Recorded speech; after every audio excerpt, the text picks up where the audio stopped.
Gure apustua izan da, eskualdeko herri guztietatik jendea Ibarrera mobilizatzea. Zuk izan duzun bezala, azkenengo 2 urtetan pandemiaren testu ingurua dela eta ezin izan dugu egoera normalizatu batean maiatzaren lehena burutu.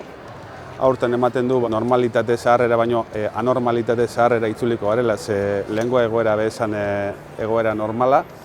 Baina, gutxienez, pozgarria da, berriro langile klaseak plazetan batzeko aukera eukitzea.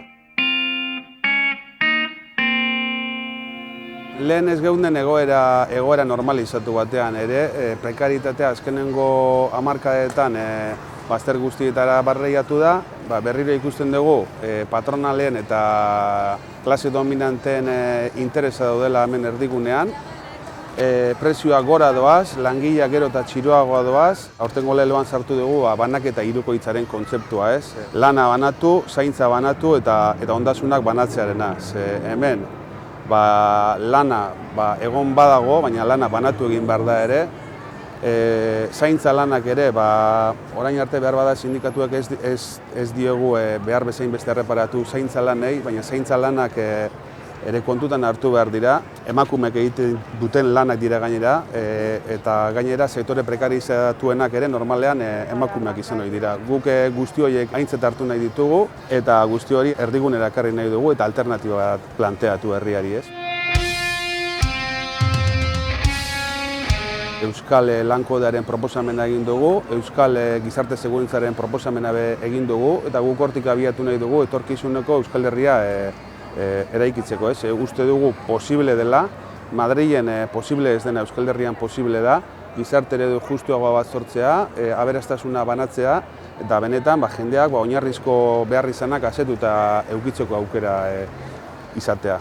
Azkenengo hilabeteotan argi eta garbi ikusten ari gara, pandemia eta gerraren kontestua erabiltzen ari direla, jendartea xok egoera batean usteko, onartu beharrez diren baldintzak eta onartu beharrez diren murrizketak onartzeko, eta guk egiten dugun apustua da guztiz kontrakoa. Ikusi dugu pandemian osasun sistema publikoa zelako gabeziak dituen, zerbitzu publiko kalitatezko baten apustua egiten dugu, eta guk uste dugu hori posible dela. Eta lan horiek egin behar dira, rekonozitu eta benetan daukaten balioa eman.